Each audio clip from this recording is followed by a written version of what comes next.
Hola, bienvenidos al mapa de Telesur. Más del 60% de los ecuatorianos ha votado en contra de permitir la instalación de bases militares estadounidenses o extranjeras. ¿Qué representa este revés político para la administración de Daniel Noboa y cómo golpea sobre todo aquella estrategia estadounidense en la región? Hoy vamos a analizar todos estos escenarios. Así iniciamos.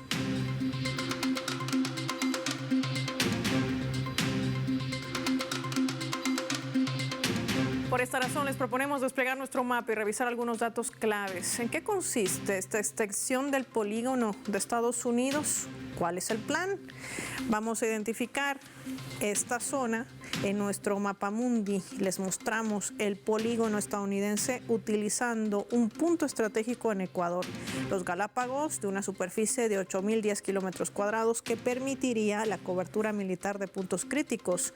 Hablamos de comercio, infraestructura regional, incluyendo el Canal de Panamá, el nuevo corredor transísmico de México y el puerto de Chancay en Perú, una obra clave también de la iniciativa de la Franja y Ruta de la Seda. Por eso el polígono marcado que interconecta estos puntos claves. Este archipiélago funciona como un puesto de avanzada no oficial para la estrategia del Indo-Pacífico y del diálogo de seguridad cuadriteral. Hablamos del Quad, conformado por Australia, Estados Unidos, India y Japón. Esto conecta el Pacífico Oriental con la arquitectura de seguridad occidental diseñada para disuadir la expansión y la influencia geopolítica de Beijing.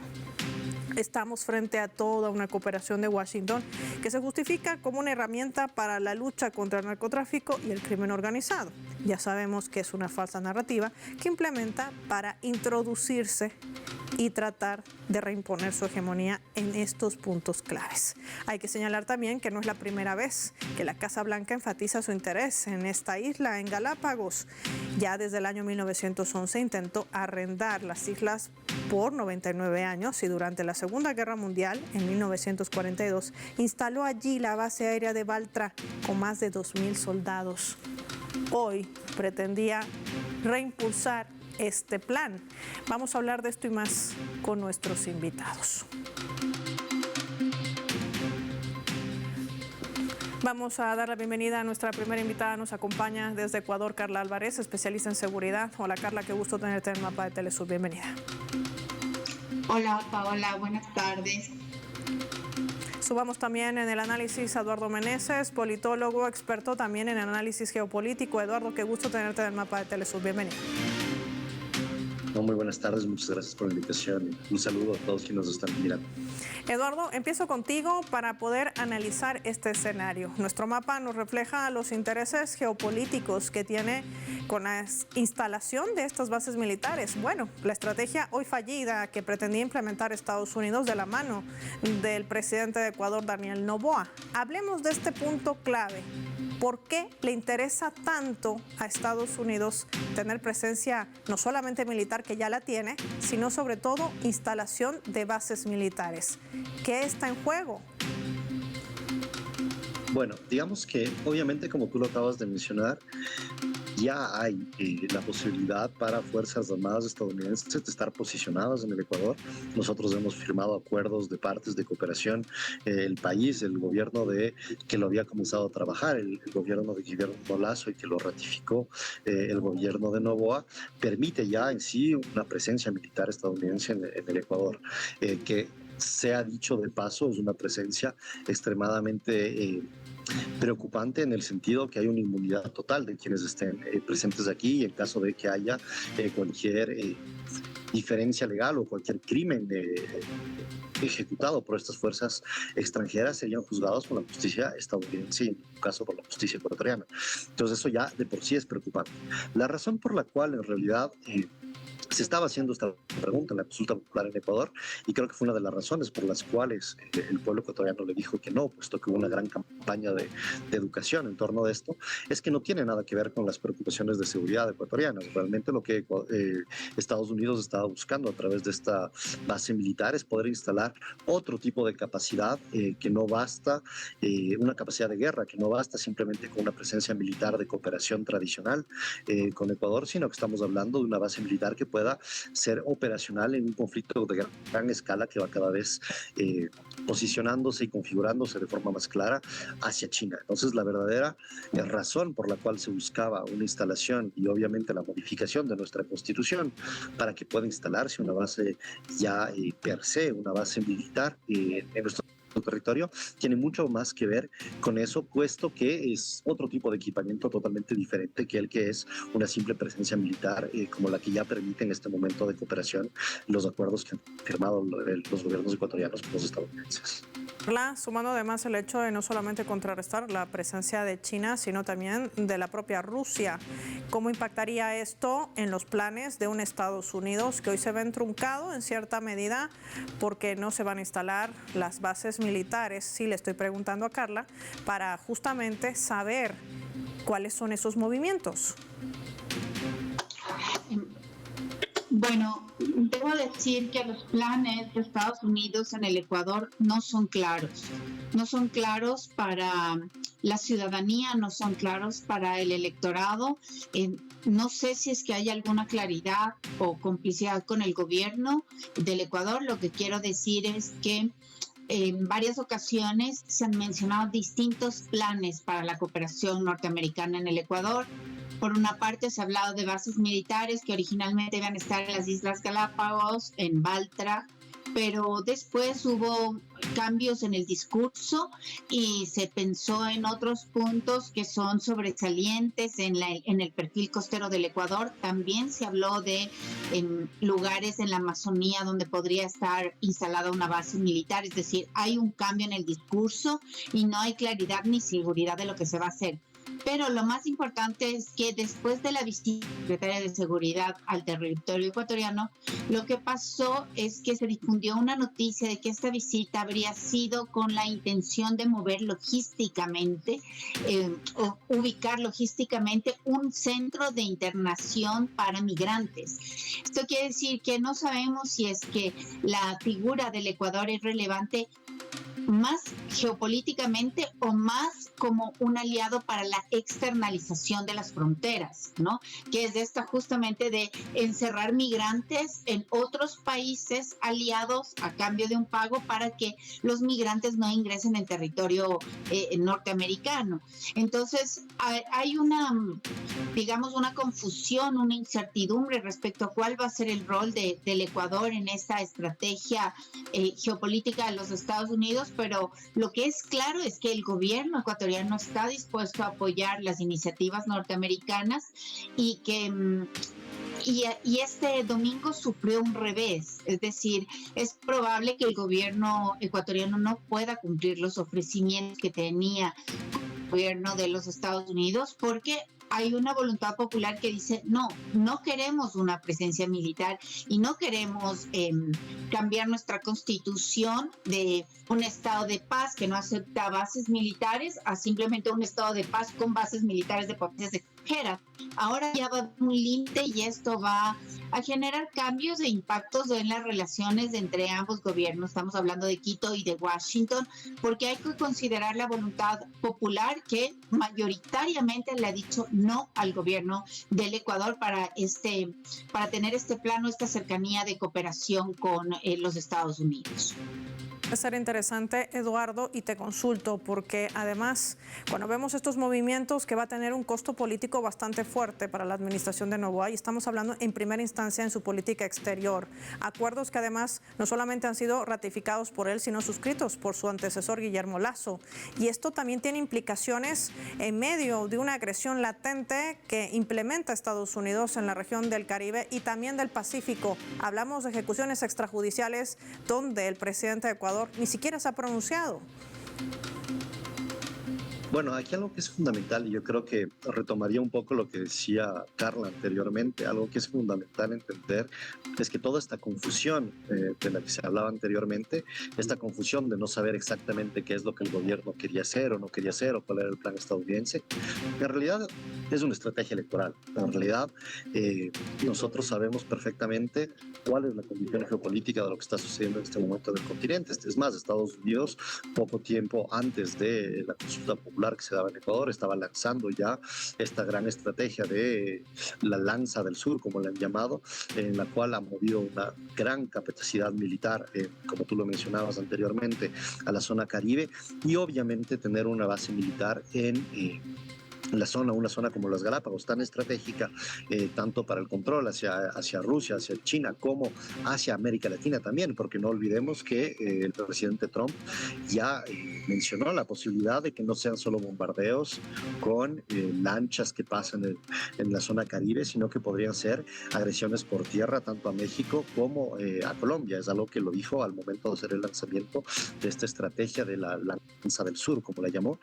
Obviamente, la estrategia de confusión que se dio de parte de la campaña que se dio para que se vote por el sí en esta consulta popular, que por suerte no logró ser eficaz, tenía la voluntad de generar una confusión para que no quede claro. Pero cuando uno mira el mapa geopolítico, cuando uno mira las avanzadas que está llevando Estados Unidos a cabo, queda muy claro que la presencia militar de Estados Unidos en el continente latinoamericano no tiene nada que ver con la lucha contra el crimen organizado, no tiene nada que ver con intereses que podrían estar convergiendo con los intereses del pueblo ecuatoriano. Y como bien lo decía la invitada anterior, tiene una constitución que acaba de defender con más del 60% de los votos, desde la cual el Ecuador se declara un territorio de paz, y no tiene absolutamente nada que ver con una estrategia de guerra de Estados Unidos, que, como lo hemos dicho anteriormente, lo que está haciendo es tratar de proteger su postura de hegemón a nivel global a través de una estrategia guerrerista, puesto que en la estrategia económica ya no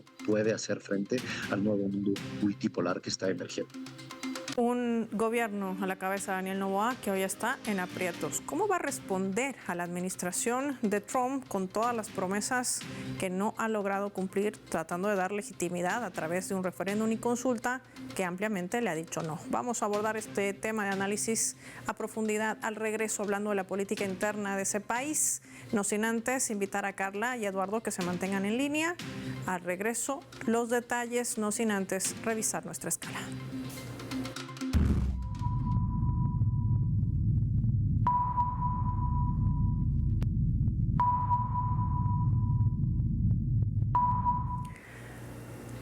Queremos compartir con todos ustedes este vídeo, una imagen que refleja también lo que ha sido el rotundo no, este revés político que ha marcado la consigna de un referéndum y una consulta popular.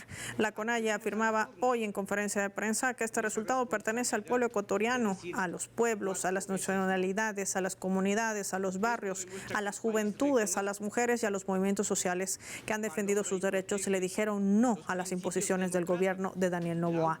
Hablaron del paro nacional de 31 días y la movilización territorial que fueron decisivos para desenmascarar el autoritarismo, el entreguismo y la improvisación del gobierno. Un mensaje en las urnas que ha sido claro: basta de abusos, basta de prepotencia, basta de gobernar sin escuchar al país. Y los festejos que se generaban a lo largo y ancho del territorio nacional. Había ganado el no frente a los millones de dólares que había invertido el Ejecutivo en una campaña ingeniosa, enmarcada desde la ciudadanía para que se imponga de manera contundente con más del 60% y con una participación que superaba el 80%. Salía victoriosa el no en las 4 preguntas de esta consulta y referéndum. Ya volvemos. Expreso un agradecimiento profundo, firme a cada uno de los ecuatorianas y ecuatorianos que con responsabilidad histórica y con plena coherencia en la defensa de los derechos tanto colectivos como individuales, acudimos a las urnas con esa responsabilidad de decir 4 veces no.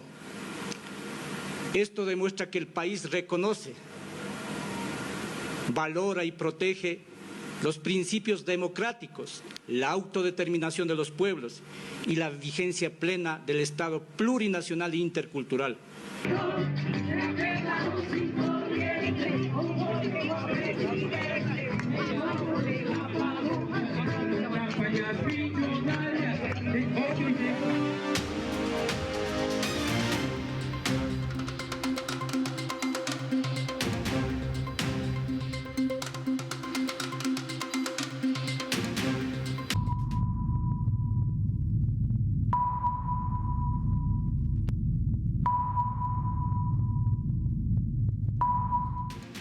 Vamos a sumar otro elemento también para el análisis a través de la fotografía. Desde la página del Consejo Nacional Electoral se ven estos resultados, que son resultados oficiales preliminares, consolidados ya a más del 60%. Los votantes ecuatorianos rechazaban de manera rotunda el regreso de estas bases militares de Estados Unidos al país, en un referéndum celebrado el domingo 16 de noviembre. Un referéndum que además había marcado también un punto de inflexión de rechazo que impide de facto que el ejército estadounidense regrese a la base aérea de Manta en la costa del Pacífico, que en su día la utilizó como un centro neurálgico de las operaciones antidrogas de Washington. También se han formulado otras 3 preguntas: si debían eliminar la financiación pública de los partidos políticos, reducir el número de legisladores y crear un órgano electo encargado de redactar una nueva constitución. En todas ellas se impuso el no sobre el sí.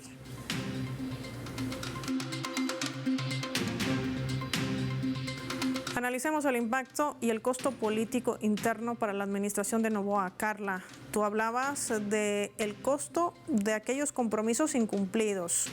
Blackwater, Eric Prince, tratar de comercializar un conflicto interno. ¿Eso es lo que tendrá que responder Noboa? ¿Replantear una agenda? ¿Cómo lo hará? ¿Qué le queda a ese gobierno?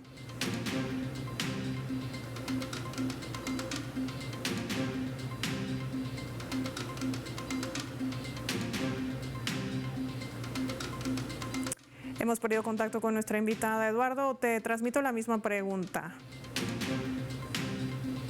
Bueno, yo creo que en cuanto al costo de los compromisos en términos militares que el Ecuador haya digamos, comprometido con Estados Unidos, no queda muy claro cuáles son estos aspectos, ¿no? Nosotros sabemos que hay varios aspectos clasificados de defensa a los cuales no tenemos necesariamente acceso, y es más, en Ecuador ha habido todo un bloqueo hasta la Asamblea Nacional en momentos en que se ha solicitado información en cuanto a acuerdos militares tanto con países como Estados Unidos o Israel. Entonces hay una gran opacidad del objetivo real exacto que estaba detrás de esto. Lo que sí podemos hacer es entender un poco geopolíticamente el impacto que tiene que ver este resultado para Noboa en relación con Trump. Nosotros sabemos que Ecuador nunca ha sido un país que sea importante en términos económicos, en términos de comercio, en términos de impacto, digamos, a nivel regional para Estados Unidos. Ecuador ha sido un país,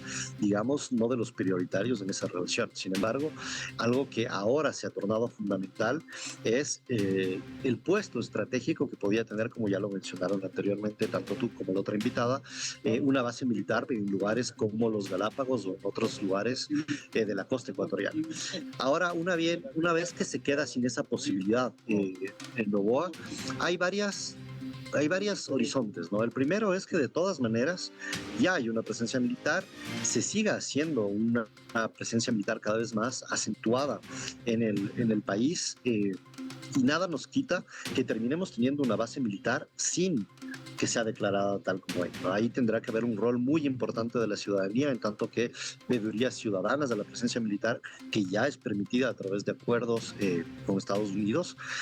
Eso será un rol que tendrá que ser crucial, puesto que, como ya hemos visto, el presidente Noboa no siempre ha cumplido con los mandantes ecuatorianos. Cuando nosotros hemos visto consultas populares sobre la no extracción de petróleo en ciertos lugares, como los lugares relativos al Yasuní o relativos a la minería, hemos visto que el presidente Noboa no ha cumplido necesariamente con el mandato ecuatoriano. Entonces ahí, eso es por un lado, y por otro lado, claramente al Ecuador no estar respondiendo a estas expectativas, perderá gran parte del interés que puede tener hacia Estados Unidos en términos de negociaciones que son integrales, no son negociaciones solo militares, sino que tienen que ver con el ámbito tanto económico como de apoyo político. Si Ecuador deja de ser de interés para Estados Unidos en términos militares, le queda muy poco que negociar con Trump en términos económicos o de beneficios políticos bilaterales, digamos. Ahora, a este escenario también se suma esta otra arista que decía la propia presidenta de este partido, Revolución Ciudadana. Para ello te invito, Carla, a que revisemos juntas también la leyenda.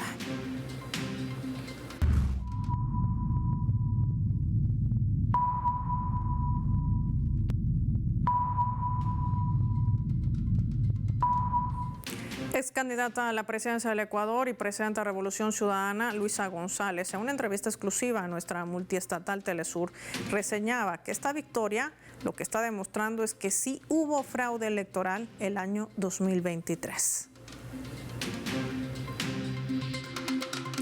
Carla, el gobierno de Noboa ni siquiera ha recibido el respaldo que había obtenido el año 2023 cuando ganaba el balotaje a las elecciones. ¿Qué pasó con ese electorado? ¿Qué ha cambiado? Bueno, definitivamente desde el triunfo de Noboa hasta el momento han cambiado muchas cosas. Lo primero que podríamos decir es que Noboa llega al poder con un ofrecimiento, con unas promesas de campaña que se han ido desmintiendo poco a poco, una a una. Hemos visto un equipo de gobierno que se contradice entre sí. Hemos visto un presidente que prometió ante su electorado no tomar determinadas decisiones como el aumento al precio del combustible, específicamente del diésel, y bueno, después vemos que toma la decisión, que hay una paralización social en contra de esta decisión que se ofreció no tomar, y viene una arremetida y una represión brutal. Hay varias decisiones y hay varios ofrecimientos que se incumplieron. Como digo, el equipo de trabajo se contradijo mucho. Se habló de cooperación militar, después se habló de bases militares, después se habló de bases militares norteamericanas, después con otros países. Hay una incertidumbre muy grande.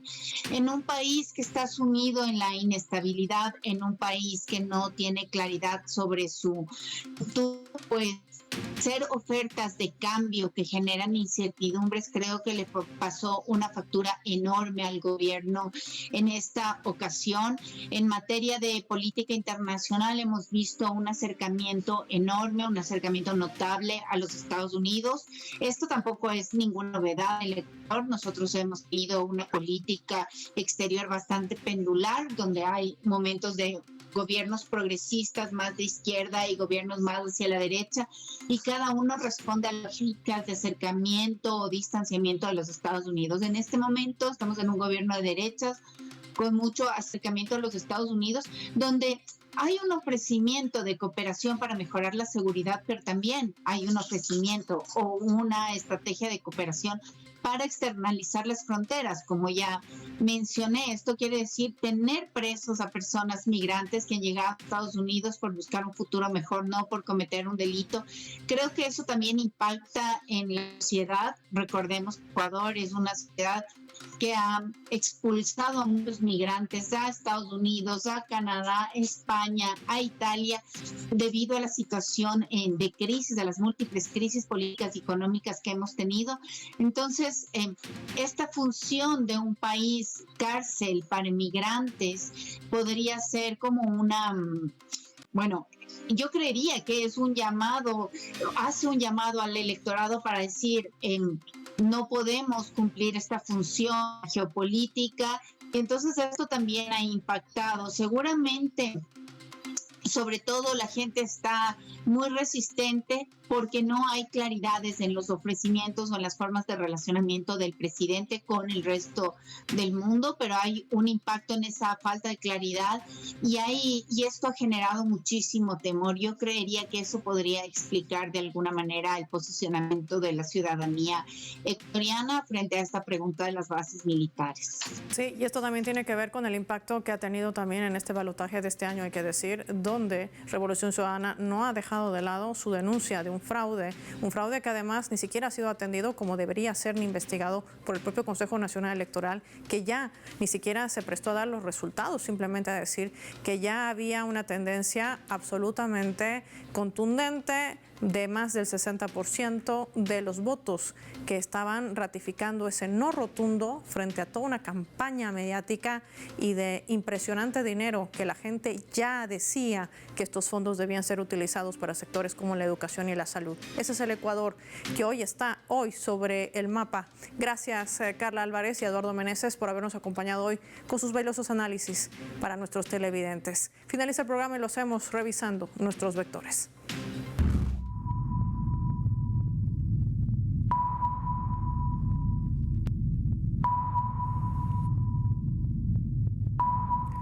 Nuestro radar en el mapa hoy nos refleja las 3 claves sobre este tema. Hablemos del rechazo de la instalación de bases militares. Ha ganado el no en Ecuador. Estrategia fallida. Estados Unidos está interesado en retomar el control de ese dominio marítimo en torno a las Islas Galápagos. Esto le habría dado la capacidad de tener permanencia ante la posibilidad de entrar en un conflicto armado ante cualquier amenaza, sobre todo en ese espacio acuático, de mayor posibilidad de llegada y cobertura de norte a sur del hemisferio, con el único objetivo de contrarrestar a China y también a Rusia. 2. Soberanía. Es lo que han hecho respetar los más de 18 millones de ecuatorianos a decirle no a la instalación de bases militares. La pregunta que más porcentaje de rechazo recibió y con ello, indirectamente, dejar plasmado el descontento a la gestión de Daniel Noboa y de los acuerdos sobre el Estatuto de Fuerzas Armadas, que otorgaba inmunidad al personal militar estadounidense y contratistas del Pentágono, y el acuerdo relativo a operaciones contra actividades marítimas transnacionales, ambos suscritos por Guillermo Lasso y ratificados por Daniel Noboa en febrero de este año. 3. Fraude. Con estos resultados ha quedado en evidencia el fraude que cometió Noboa y que pese a instaurar el lawfare, la militarización, no ha podido en 17 años las élites económicas del Ecuador derrotar ni la voluntad popular, menos la Constitución de Montecristi. Noboa ha intentado con esta fallida consulta y referéndum consolidar su rol subordinado en el entramado geopolítico regional en el Gran Caribe, enviando también el pueblo ecuatoriano un poderoso mensaje a la administración de Trump y a la política mayamera. Los latinoamericanos desean y defenderán la paz. Soy Paola Pérez y nos vemos en la siguiente edición del Mapa.